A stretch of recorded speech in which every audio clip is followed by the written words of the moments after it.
ಆದ್ರೆ ನೀರ ಅಂತ ಕರೀತಾ ಇದ್ದೇನೆ. ವೀರ ಎನ್ನುವುದು ಪ್ರಪಂಚವೇ ನನ್ನ ಕೊಂಡಾಡಿದೆ. ಆದ್ರೆ ನೀರ ಎನ್ನುವಂತಹ ಭಾಗ್ಯ ನನಗಿದೆ.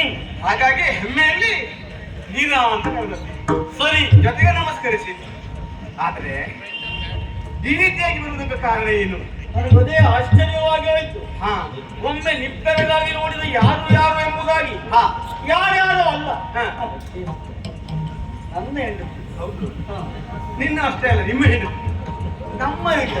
ನಮ್ಮ ಹೆಣ್ಣು. ಆ ಭಾಗ್ಯ ನಿಮಗಿತ್ತು. ಹಾಗೆ ಬರುವುದಕ್ಕೆ ಕಾರಣ ಏನು? ರಣಕ್ಕೆ ಬಂದೆ, ಅನುಮಾನವೇ ಇಲ್ಲ. ಈಗಾಗಲೇ ಮಾರುತ ಜಾತನ ಜೊತೆಯಲ್ಲಿ ಯುದ್ಧವನ್ನು ಮಾಡುವ ಮೂಲಕವಾಗಿ ಅವನ ಕಾಲ ಬೆಳೆಸಿದ್ದೀಯ ಎನ್ನುವ ವಿಷಯವನ್ನು ತಿಳಿದು ಅವನ ಪಕ್ಷವನ್ನ ಅಂತೂ ರಣಕ್ಕೆ ಬಂದೆ. ನನಗೂ ಒಂದು ಆಸೆ ಇತ್ತು. ಏನು? ಮೂರು ಲೋಕದ ಕಥೆಯನ್ನ ಎನ್ನುವುದಾಗಿ ಕೊಂಡಾಡುವಂತ ಚೈತ್ಯದ ಕುರಿತಾಗಿ ಲೋಕದವನ್ನು ಕೊಂಡಾಡ್ತಾ ಇದ್ದೀನಿ. ಆ ಚೈತ್ಯಕವನ್ನೊಮ್ಮೆ ಪ್ರತ್ಯಕ್ಷವಾಗಿ ನಾನು ನೋಡೋಣ ಎನ್ನುವಂತ ಆ ಕಾರಣಕ್ಕಾಗಿ ಬಂದೆಯ ನೀನು? ಅದು ಹೌದು.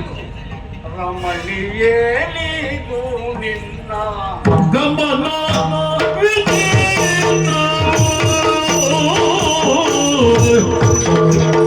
ರಮಣಿ ಏನಿಗೂ ನಿನ್ನ ಗಮನ ವಿಚಿತ್ರವು ನಿನ್ನ ಗಮನ ವಿಚಿತ್ರವು ಅವಮ ಬೆಂದರಿಸಿ ನಿಂದೆ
ಸಂತೋಷವಾಯಿತು ನಿನ್ನ ನೋಡಿ. ಯಾಕೆಂದ್ರೆ ಹೋರಾಟ ಮಾಡುತ್ತಿರುವ ಕಾಲದಲ್ಲಿ ರಮಣಿಯನ್ನು ನೋಡುವಂತ ಭಾಗ್ಯವನ್ನು ಒದಗಿವಂತಲ್ಲ. ಆದ್ರೆ ಬರುವ ರೀತಿಯನ್ನು ಕಂಡಾಗ ಆಶ್ಚರ್ಯವಾಗಿ ಹೋಯಿತು. ನೀನೊಬ್ಬಳು ಹೆಂಡತಿಯಾಗಿ ಗಂಡನ ಹತ್ತಿರ ಬರುವ ಕಾಲಕ್ಕೆ ಹೇಗೆ ಬರ್ತಾ ಇದ್ದಳು ಅದನ್ನು ನಾನು ಎಣಿಸಿಕೊಳ್ಳುತ್ತಾ ಇದ್ದೇನೆ. ಈಗ ಹಾಗೆ ಬರಬೇಕಾದವನು ನೀನು ಹೀಗೆ ಬಂದೆಯಲ್ಲ. ಗಟ್ಟಿ ಚಲ್ಲಣವನ್ನು ಉಟ್ಟು ಕೈಯಲ್ಲಿ ಧನುರ್ಬಾಣವನ್ನು ಹಿಡಿದು ವೀರಾವೇಶದಿಂದ ಕಣ್ಣಲ್ಲಿ ಕಥೆಯನ್ನ ಮಸಕೊತ್ತ ಭೀಮನೊಟ್ಟಿಗೆ ಹೋರಾಟ ಮಾಡಿದ ಕೈ ಚಳಕವನ್ನು ತೋರಿಸು ಕಲಿತಿದ್ದರೆ ಏನೇ? ಯಾಕೆ ಒಬ್ಬಳು ಹೆಂಡತಿಯಾಗಿ ಹೀಗೆ ಬರುವುದು ಸರಿಯೋ ಅಥವಾ ನನ್ನ ವಿರೋಧಿಯಾಗಿ ಹೀಗೆ ನಿಲ್ಲುವುದು ಸರಿಯೋ? ಅದಕ್ಕೆ ಕಾರಣ ಇದು. ವಾದಿಸುತ್ತಿದ್ದು ಪ್ರಕೋದ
ಹಾ.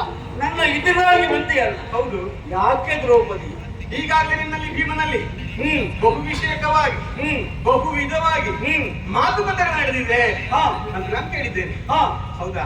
ಪಾಂಡವರು ಅಂತ ಹೇಳಿದ್ರೆ ಒಂದು ಹಸ್ತ ಕಟ್ಟಿದ 5 ಬೆಳ್ಳಿಗಳಿದ್ದ ಹಾಗೆ ಅನುಮಾನವೇ ಇಲ್ಲ. ಆ ರೀತಿಯಾದಂತಹ ವಿನೋದದ ಸಂಭ್ರಮದ ಸಾಹೋದರಿ ನಿಮ್ಮಲ್ಲಿರುವುದಕ್ಕೆ ಅನುಮಾನವೇ ಇಲ್ಲ. ಅಂತಹ ನೀನು ಭೀಮನಲ್ಲಿ ವಾದಕ್ಕಿರುವುದಷ್ಟೇ ಅಲ್ಲ, ಯುದ್ಧಕ್ಕೂ ಇರುವಂತೆ ಅವನ ತಲೆನ ಹೊಡೆದಿ ಅಂತ ನೀನು ಇದು ಸರಿಯ ನಿನಗೆ ಅಂತ ಪ್ರಶ್ನಿಸುವುದಕ್ಕೆ ಬಂದೆ ನಾನು. ಆ ವಿಷಯಕ್ಕಾಗಿ ಹೌದು. ಕಾರಣ ಉಂಟೆ. ಏನು ಕಾರಣ? ನಾರಿ ನಿನ್ನ ವಿಚಾರ